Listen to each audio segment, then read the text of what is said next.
Hating gabi na nang mapadaan ang mag-inang sina Aling Rosa at Lira sa masukal na bahagi ng kagubatan sa Sitio Mabunga.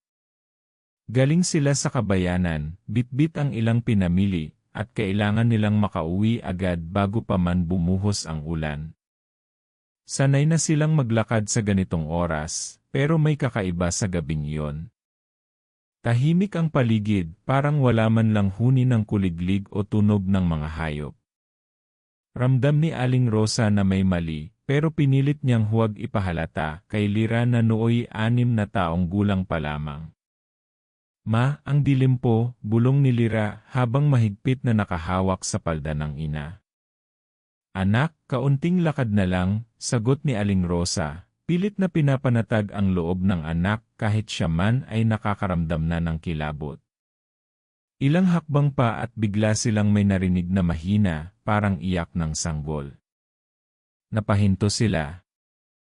"Mamay umiiyak," bulong ulit ni Lira, sabay lingon sa paligid. Sa may gilid ng daan, sa ilalim ng puno ng balete, may nakita silang isang puting banig. Nakatupi ito ng maayos, pero mula rito ay lumalabas ang mahina at basag-basag na iyak ng isang sanggol. Agad na lumapit si Aling Rosa, kahit na may kaba sa dibdib. Paglapit niya, laking gulat niya nang makita ang isang sanggol na lalaki, balot sa puting kumot, maputi ang balat, at tila bagong silang lang. Walang kahit sinong tao sa paligid. Wala ring bakas ng iniwang gamit o posibleng ina ng bata. Sa gitna ng dilim at katahimikan, tila pinabayaan ang bata sa gitna ng gubat. Lumingon si Aling Rosa kay Lira, saka bumalik ang tingin sa sanggol. "Hindi natin siya pwedeng iwan," mahina niyang sabi. "Maaaring lamunin siya ng mga hayop dito." "Ma, ang lamig po ng kamay niya," sambit ni Lira habang dahan-dahang hinawakan ang maliit na kamay ng sanggol. Napansin ni Aling Rosa na totoo ang sinabi ni Lira. Malamig ang katawan ng bata, pero humihinga naman ito. Sa kabila ng lahat ng tanong na bumabagabag sa isip niya, pinasya niyang buhatin ang sanggol at isama pauwi.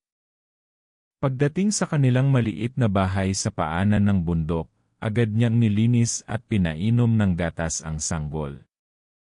Parang himala dahil hindi man lang ito umiyak ng todo.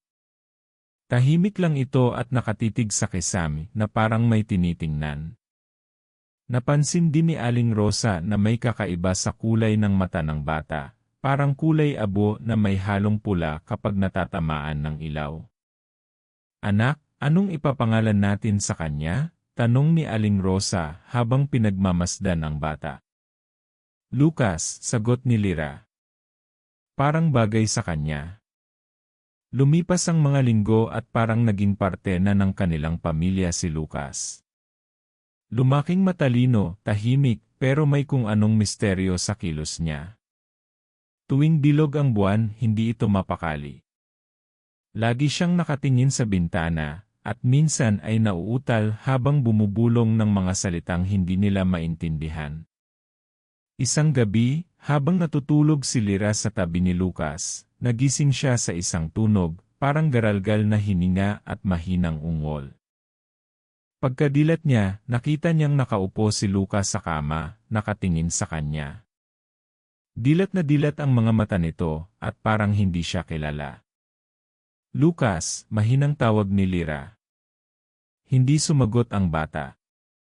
Sa halip, napansin niyang may tumutulo sa gilid ng labi nito, dugo. Agad siyang napasigaw at dumating si Aling Rosa na may hawak na lampara. Nang makita ang anak, natigilan siya. Hindi siya makapaniwala sa kanyang nakita. Sa isang iglap, bumalik si Lucas sa dati niyang anyo, parang walang nangyari. Pero hindi yon guni-guni. May dugo sa sahig. At hindi nila alam kung saan galing. Simula noon, nag-iba ang lahat. May mga alagang hayop sa paligid ang nawawala. Minsan ay may naaamoy silang mabahong usok mula sa labas ng bahay. At tuwing hating gabi, tila may humahaplos sa bubong na parang may pakpak. Habang tumatagal, mas lalong lumalalim ang pagdududa ni Aling Rosa. Hanggang sa isang gabi, may matandang kumakatok sa kanilang pinto, isang matandang babae na may mga mata na tila kilala si Lucas. Hindi ito umalis kahit ilang ulit siyang pinakiusapan. Sa halip, nagsalita ito ng isang bagay na nagpahinto sa mundo ni Aling Rosa. Ibalik niyo sa akin ang anak ko bago pa mahuli ang lahat. Napatingin si Aling Rosa kay Lucas na nooy tahimik lang na nakaupo sa sulok ng bahay. At doon nagsimulang lumitaw ang katotohanan. Sino ba talaga si Lucas? At sino ang matandang iyon na tila galing sa ibang mundo? Hindi agad nakaimik si Aling Rosa. Tila natuyo ang kanyang lalamunan sa sinabi ng matanda. Ibalik niyo sa akin ang anak ko, parang bumigat ang paligid, at ang lamig ng hangin ay dumoble kahit nasarado ang lahat ng bintana. Ang matanda, nakasuot ng itim na saya, ay nananatiling nakatayo sa harap ng pinto, hindi kumikilos, hindi rin kumukurap. Tila may bumabalot na anino sa paligid nito, at ang kanyang presensya ay nagbibigay ng kakaibang takot na hindi maipaliwanag ni Aling Rosa. Wala po kaming anak ninyo, mahinang sagot niya habang pilit na itinatago ang kaba. Bata lang po ang napulot namin sa gubat, wala pong nagsabing may naghahanap sa kanya. Ngumiti ang matanda, pero hindi yon ngiting magaan, bagkus, isang uri ng ngiti na tila may alam siya na hindi dapat malaman ng iba. Hindi ninyo ba napansin? Hindi normal ang bata.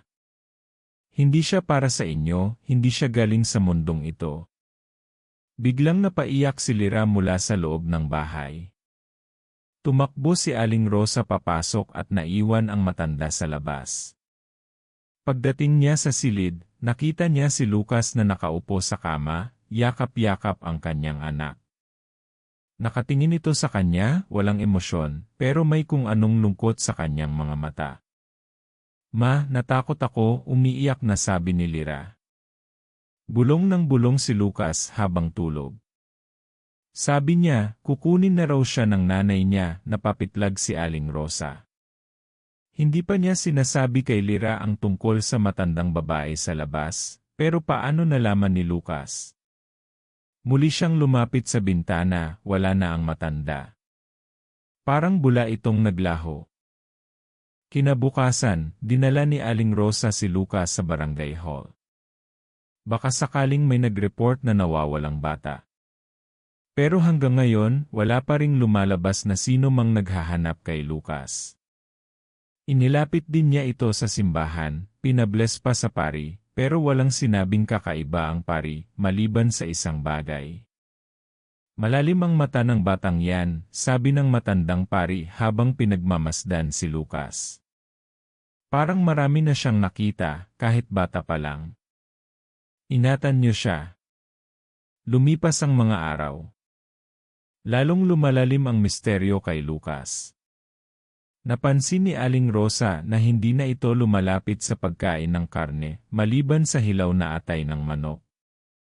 Isang beses, naabutan niya itong nakaupo sa likod ng bahay, hawak ang isang maliit na ibon na tila pinapatay ng dahan-dahan.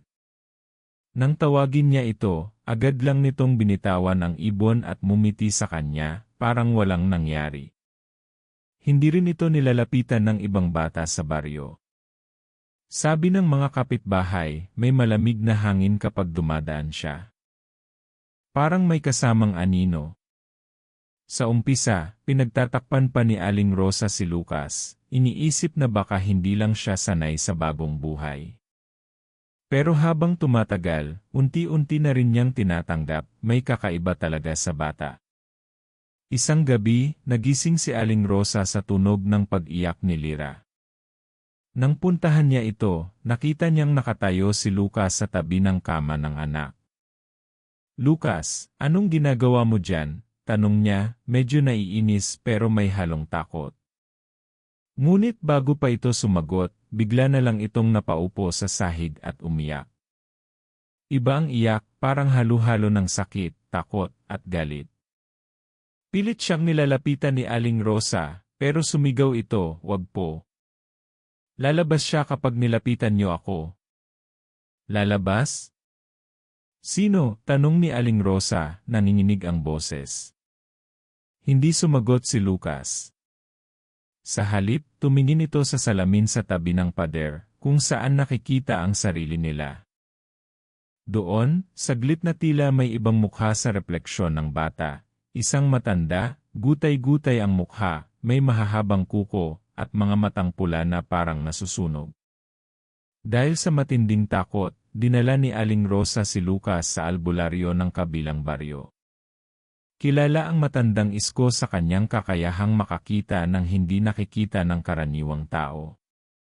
Pagkadapo pa lang ng kanyang kamay sa ulo ni Lucas, napaatras ito. "Hindi to tao," bulong ni Mang Isko. "Aswang ang ina nito. Anak ng dilim." Pero may kakaiba sa kanya, parang may bahagi sa kanyang pilit lumalaban. Napaupo si Aling Rosa. Lalong sumikip ang kanyang dibdib. Anong dapat naming gawin? Anong magyayari sa kanya? Tumingin si Mang Isko sa kanya, seryoso. Hindi ko alam kung mas makakabuti ba na itago siya o ibalik sa ina niyang naghihintay sa dilim ng kabubatan. Sa sandaling iyon, napagtanto ni Aling Rosa na hindi simpleng desisyon ang nasa kanyang harapan. Kung pipiliin niyang itago si Lucas, maaaring madamay ang sarili niyang anak. Pero kung ibabalik niya ito, baka hindi na niya ito makitang muli, at hindi niya rin alam kung anong klaseng nilalang ang tunay na babalikan ni Lucas. Habang papauwi sila, tahimik lang si Lucas. Pero bago pa sila makapasok sa bahay, bigla itong nagsalita, "Nandyan na siya, magusto niya akong kunin ngayong gabi." Sabay tingin ni Aling Rosa sa kakahuyan sa likod ng bahay, kung saan tila may dalawang pulang matang nakatitig sa kanila mula sa dilim. Hindi makagalaw si Aling Rosa. Parang nanigas ang kanyang katawan habang nakatitig sa kakahuyan. Ang pulang mga mata sa dilim ay tila nakaukit na sa kanyang isipan. Ramdam niya ang malamig na hangin na dumaan sa kanyang batok, kasabay ng biglaang paglalambot ng tuhod niya. Napalingon siya kay Lucas na tahimik lang, walang takot sa mukha, pero may lungkot sa mga mata. Para bang tanggap na niya ang kapalarang hinihintay sa kanya. Sa gabing iyon, hindi sila nakatulog. Binantayan ni Aling Rosa si Lucas at si Lyra, habang hawak-hawak ang lumang rosaryo ng kanyang yumaong ina. Ipinagdasal niya na sana ay hindi totoo ang lahat, na baka bangungot lang ito, o bunga ng matinding pagod at takot. Pero totoo ang lahat. Kinabukasan, nakita nila ang isa na namang alagang manok na patay sa likod bahay, gutay-gutay, at wala na ang laman loob. Nagsimula na ring magtanong ang mga kapitbahay. Bakit parang may kung anong masama na bumabalot sa paligid, sabi ni Mang Tonyo. May nahuli akong baboy ramo kahapon, pero pagbalik ko sa kinabukasan, buto na lang ang naiwan. Napansin ni Aling Rosa na unti-unti nang nagkakabuklod ang takot sa buong baryo. May mga nagsasabing may gumagalang aswang tuwing hating gabi. May ilang matanda na ang nagsimula ng magsunog ng insenso sa mga pintuan at bintana. At sa gitna ng lahat ng ito, si Lucas ang sentro ng mga mata. Tahimik pa rin siya, pero nagiging mas madalas ang mga bulong niya sa sarili. Sa ilang pagkakataon, nahuhuli siyang nakatingin sa kawalan, para bang may kausap na hindi nakikita ng iba. Sa gitna ng kaguluhan, may isang batang lalaki na hindi natatakot kay Lucas, si Benjo, anak ni Mang Tonyo. Kaedad lang ni Lucas, pero matapang at palakaibigan. Madalas niya itong yayain maglaro, at si Lucas, sa unang pagkakataon, ay nakikitawa at nakikipaghabulan. Hindi siya masama, nay, sabi ni Benjo sa ina nito. Tahimik lang siya, pero mabait. Ngunit isang araw, bigla na lang nawala si Benjo. Hapon pa lang ay nagkakagulo na sa baryo. Naghanap ang mga tao, sumigaw sa gubat, nagdala ng sulo, pero ni anino ng bata ay walang makitang bakas. Nang marinig ito ni Lucas, nagkulong siya sa silid. Ayaw kumain, ayaw magsalita. Sa bawat oras na lumilipas, lalo lang tumitindi ang tensyon. Maya-maya, biglang bumuhos ang ulan. Malakas, parang sinasadya. At sa gitna ng ulan, lumapit si Lyra kay Lucas. Lucas, ano ba talaga ang nangyayari? Bulong niya habang yakap ang kaibigan. Natatakot na ako, muling tumulo ang luha ni Lucas. Hindi ko alam kung hanggang kailan ko pa siya mapipigilan, sagot niya. Lumalakas na siya. Gusto na niyang lumabas. Sa puntong iyon, napagtanto ni Aling Rosa na hindi lang basta panganib ang dala ng presensya ng aswang na ina ni Lucas. May mas malalim pa itong layunin. Hindi lang basta kunin ang bata, may gusto itong ibalik sa mundo, isang nilalang na mas malala pa sa isang karaniwang aswang. Habang pinag-iisipan niya ang susunod na hakbang, dumating si Mang Isko. Kailangan natin siyang dalhin sa bundok ng Baklaw. Doon natin malalaman ang buong katotohanan. Ayon sa alamat, ang bundok ng Baklaw ay lugar kung saan isinilang ang lahi ng mga nilalang ng dilim, mga engkanto, tikbalang, duwende, at aswang. Maraming taon na rin ang lumipas mula nang may naglakas loob na umakyat doon. Ngunit para kay Aling Rosa, ito na lang ang natitirang pag-asa. Nang makarating sila sa paanan ng bundok, napansin agad ni Lucas ang mga puno, para bang kilala niya ito. Dito ako galing, mahinang sabi niya. Bago pa ako mapunta sa mundo ninyo. Habang naglalakad sila paakyat, napansin ni Aling Rosa na may mga anino sa paligid. Hindi lang basta anino, kumikilos ang mga ito. Nakatingin, sumusunod, pero hindi lumalapit. Tila pinagmamasdan lang si Lucas, at naghihintay ng utos. Sa itaas ng bundok, may isang lumang dambana. Doon, inupuan ni Lucas ang isang bato at ipinikit ang mga mata. Nandito siya, anya. Nararamdaman ko. Biglang lumakas ang hangin. May naglalakad sa gubat, mabigat ang hakbang. Hindi nila makita, pero naririnig nila ang mga yabag.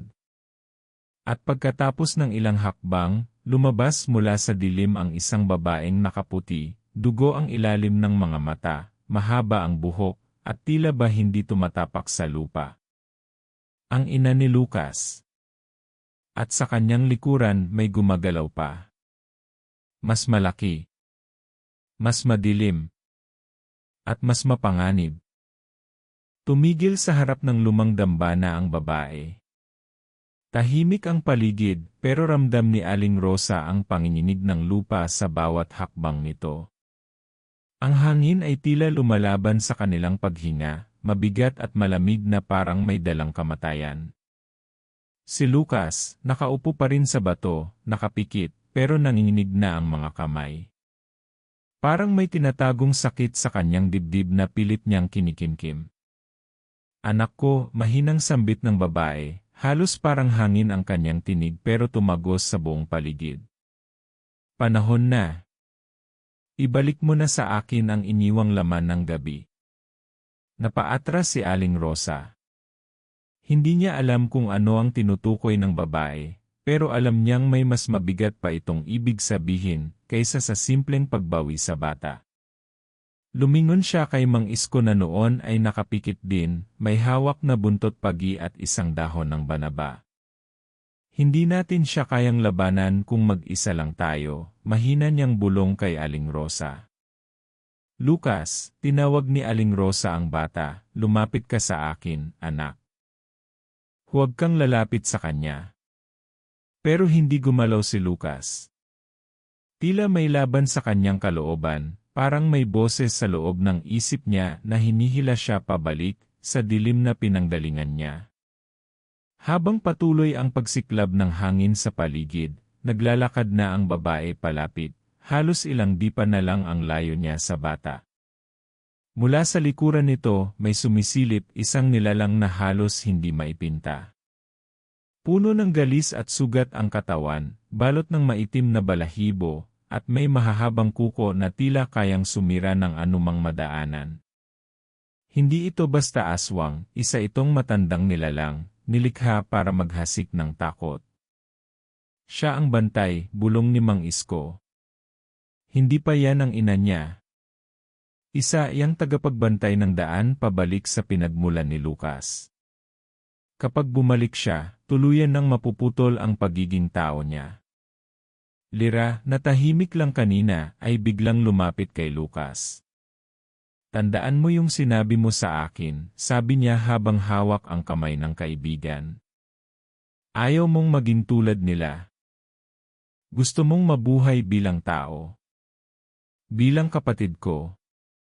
Doon biglang nagising ang bata. Dumilat siya at parang may nabasag sa paligid. Umalinggaw ang isang matinis na sigaw, hindi sa kanila nang galing, kundi mula sa babaeng aswang na biglang umatras. Tila nasasaktan siya sa nararamdaman ni Lucas, isang emosyon na hindi na kayang kontrolin ng nilalang ng dilim, pagmamahal. Hindi mo sila pamilya, mariing sabi ni Aling Rosa habang unti-unting lumalapit. Pinulot ka namin dahil kailangan ka namin. Pero minahal ka namin dahil pinili ka naming mahalin. Napayuko si Lucas, hawak pa rin ang kamay ni Lira. Hindi ko alam kung sino talaga ako, umiiyak na siya ngayon. Pero ayokong maging tulad nila. Biglang lumipad ang isang bato sa tabi ni Lucas, muntik nang tamaan si Lira. Ang matandang nilalang sa likod ng babae ay unti-unti nang bumubulwak ang katawan. Lumalaki ito, tumatangkad, at ang mga mata nito ay naging pula, mas matindi kaysa kanina. Lumipad ang mga dahon, nagsimulang bumukas ang lupa sa paanan ng dambana, at mula sa ilalim ay may mga kamay na umaakyat. Mga anino, hugis ng mga nilalang na tila naghihintay ng bagong kasama sa kadiliman.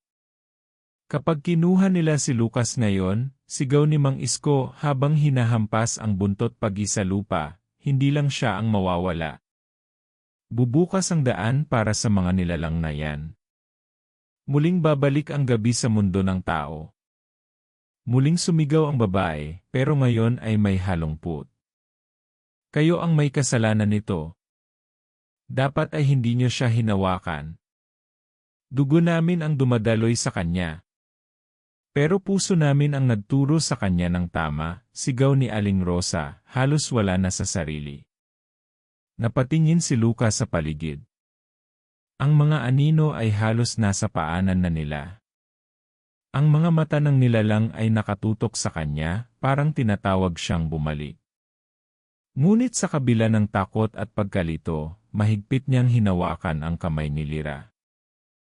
Huminga siya ng malalim at sa unang pagkakataon, buong lakas siyang sumigaw. Ayoko na. Hindi ako sa inyo. Hindi ako nilalang ng dilim.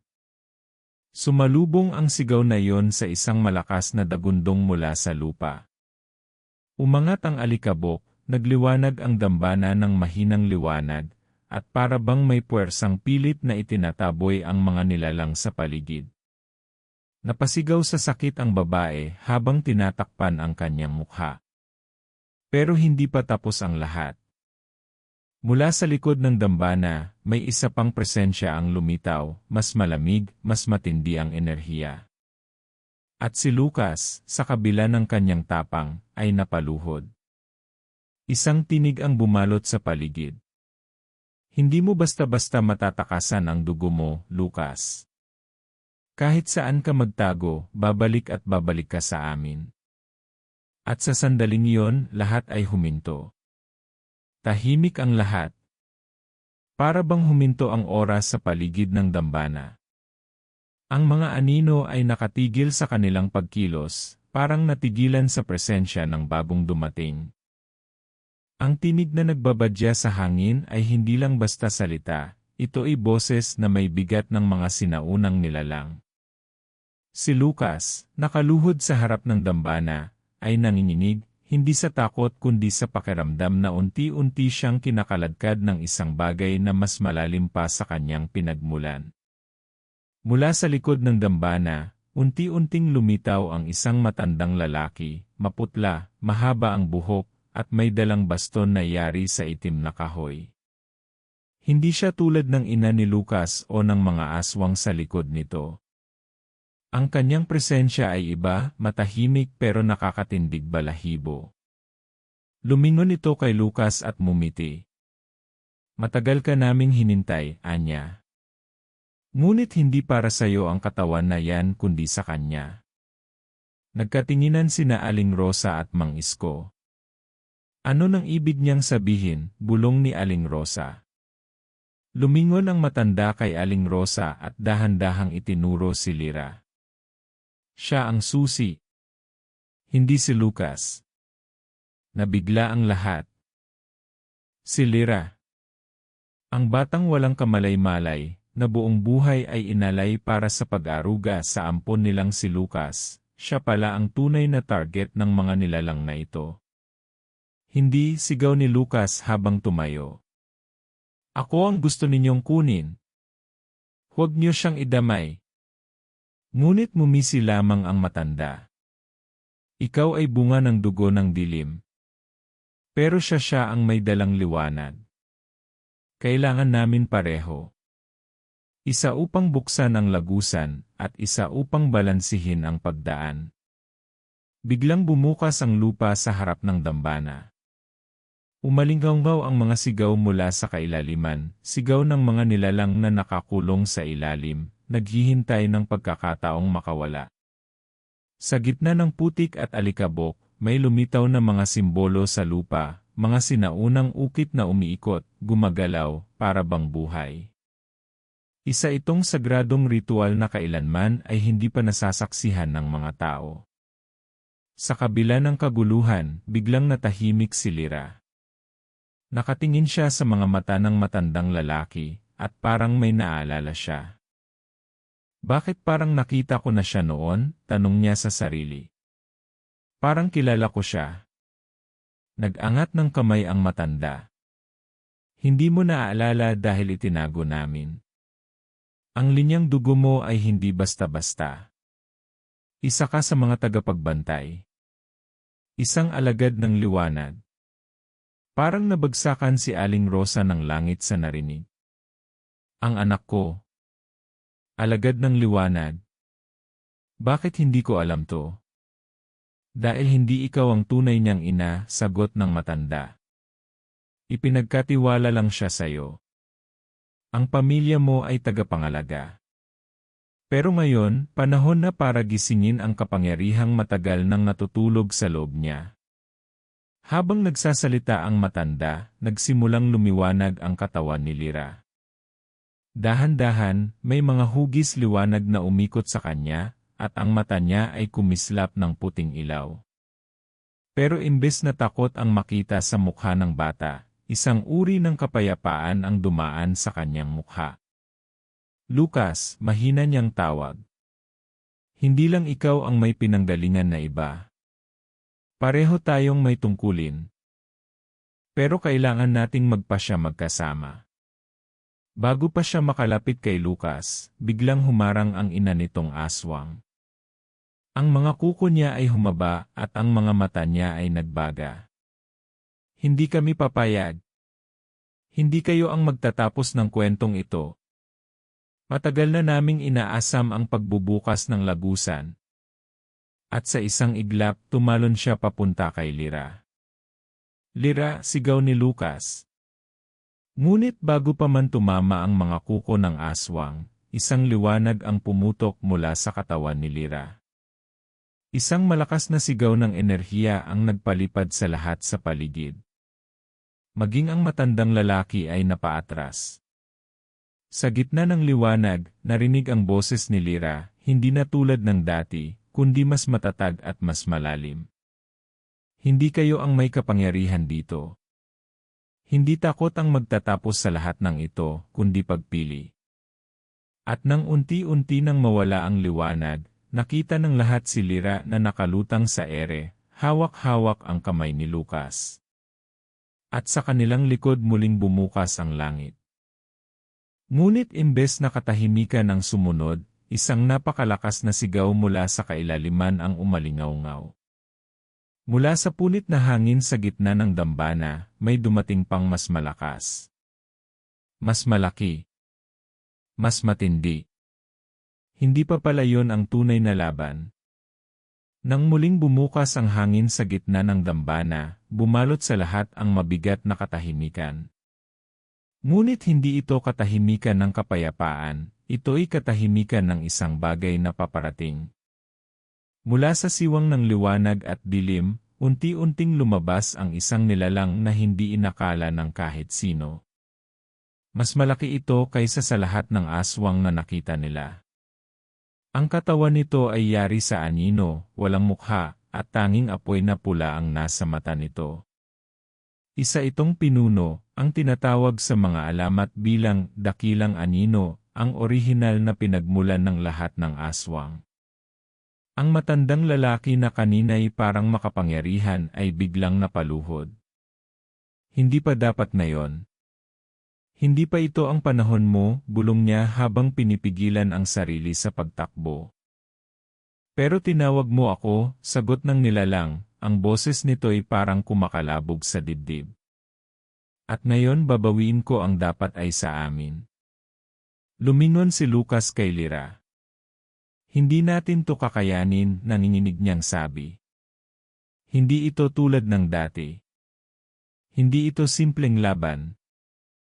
Ngunit mahigpit ang kapit ni Lyra sa kamay niya. Kung ikaw ang magpapasya na tama na, tapos na ang lahat. Pero kung lalaban ka kasama ko, may pag-asa pa. Biglang umangat ang nilalang at inunat ang kamay. Sa isang kisap mata, tumalsik sa ere si Mang Isko, si Aling Rosa, at maging ang matandang lalaki. Tanging sina Lucas at Lyra na lang ang naiwan sa gitna ng nagbabadyang delubyo. Ang mga anino sa paligid ay nagsimulang gumalaw muli, dumadami, lumalakas, at umiikot sa dambana. Parang pinipigilan nilang makalapit ang sinuman sa dalawang bata. Doon biglang may naalala si Lucas. Ang kwintas na suot niya, isang lumang anting-anting na iniabot ni Mang Isko noon pa man. Hinawakan niya ito ng mahigpit at biglang nagliwanag. Ito ang susi, sigaw niya. Napatingin si Lyra. Pagsamahin natin ang liwanag mo at sa akin. Baka iyon ang makapigil sa kanya. Sabay silang tumayo, magkahawak ang kamay, at ibinaon sa lupa ang kanilang mga palad. Mula sa lupa ay sumirit ang isang uri ng liwanag, puti at bughaw, tila bumalot sa paligid. Nagsimulang umurong ang mga anino. Ang dakilang anino, bagamat malakas, ay napaatras. Hindi kayo makakapagtago sa liwanag magpakailanman, sigaw nito habang pilit bumabalik sa kanyang dating anyo. Ngunit sa gitna ng tagpo, biglang natigil ang lahat. Si Lucas, nakapikit, pawis na pawis, at unti-unting lumulubog ang katawan sa lupa. Lucas, sigaw ni Lyra. Ngumiti si Lucas. Ito ang kabayaran. Dugo ko ang kailangan para maisara ang lagusan. Hindi. Hindi pwede, lumuhod si Lyra, hawak ang braso ng kaibigan. Lyra, ako ang dahilan kung bakit nangyari ang lahat ng to, ako ang inanak ng dilim. Pero ikaw ang ilaw. Kailangan mong manatili. Umalinggaw muli ang boses ng dakilang anino, ngunit ngayon ay may halong galit at takot. Kapag isinara mo ang lagusan gamit ang sarili mong dugo, mawawala ka sa dalawang mundo. Hindi ka na makakabalik. Alam ko, sagot ni Lucas. Pero hindi ko na kailangang bumalik. Dahil kahit papano, naranasan kong maging tao. At sa isang huling sulyap kay Lyra, pinikit ni Lucas ang kanyang mga mata. Isang matinding liwanag ang sumabog sa dambana. Ang mga anino ay naglaho, ang lagusan ay tuluyang nagsara, at ang dakilang anino ay isinama sa gitna ng liwanag, na para bang tinanggalan ng lakas, at unti-unting nawala. Nang humupa ang liwanag, tumambad kay Lyra ang katahimikan. Walang anino, walang tunog, wala na si Lucas. Lumingon siya sa paligid. Si Mang Isko ay sugatan ngunit buhay. Si Aling Rosa ay umiiyak. Ang matanda ay nakatingin lang sa dambana, tahimik. Wala ni isang salita. Lahat ay napatigil. Hanggang sa isang mahiwagang bulong ang narinig ni Lyra. Hindi pa ito ang huli. Babalik ako, nanindig ang balahibo niya. Galing iyon sa kwintas ni Lucas na ngayon ay nasa kanyang kamay. Mainit. Buhay. Hindi pa pala tapos ang lahat. Umaga na. Ang liwanag ng araw ay dahan-dahang tumama sa lupa ng kabubatan kung saan minsang namayani ang dilim. Wala na ang dambana, wala na ang mga aninong gumagalaw sa paligid, at ang katahimikan ngayon ay hindi na nakakakilabot, kundi tahimik na may dalang kapayapaan. Si Lyra ay nakaupo sa isang malaking bato. Hawak-hawak pa rin ang kwintas ni Lucas. Nilalaro niya ito sa kanyang palad, pinagmamasdan habang umiilaw-iliw pa rin ito, para bang humihinga. Kasama niya si Mang Isko at Aling Rosa, parehong tahimik, parehong tila hindi pa rin makapaniwala sa mga nangyari. Hindi ko alam kung paano natin ipapaliwanag lahat ng to, bulong ni Aling Rosa habang pinupunasan ang luha sa pisngi. Ang mahalaga, ligtas na tayo. Pero hindi na siya babalik, di ba? Tanong ni Lyra, halos hindi marinig ang boses. Umiling si Mang Isko, saka tinapik sa balikat si Lyra. Ginawa niya ang tama. At alam kong hindi siya nawala ng tuluyan. Nariyan pa rin siya, sa loob ng liwanag na yan. Tahimik na pumatak ang isang luha sa mata ni Lyra. Hindi niya akalaing magwawakas ng ganito ang kanilang kwento.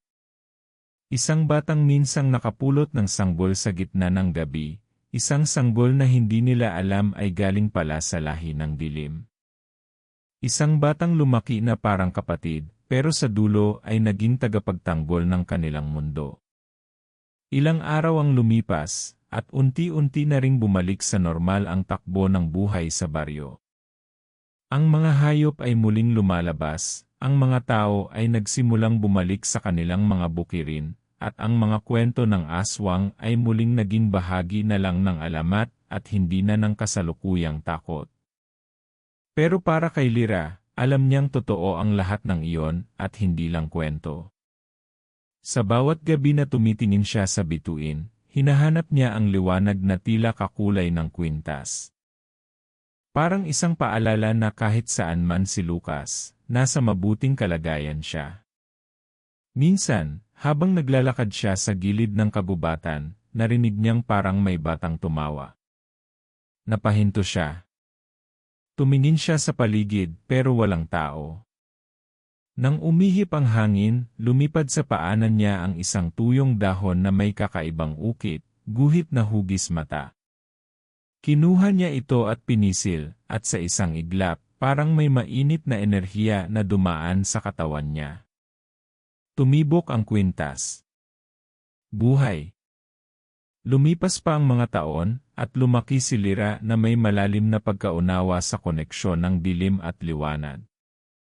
Hindi siya naging ordinaryong bata.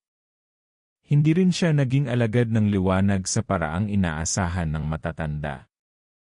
Pinili niyang manirahan sa pagitan, sa gitna ng mga kwento, sa gitna ng katotohanan at alamat. Siya ang naging tagapag-ingat ng balanse. Tuwing may kakaibang pangyayari sa paligid, hayop na biglang nawawala, batang umiiyak sa gabi na tila may hinahanap, alam niyang may gumagalaw na ulit sa anino. Pero hindi na siya natatakot.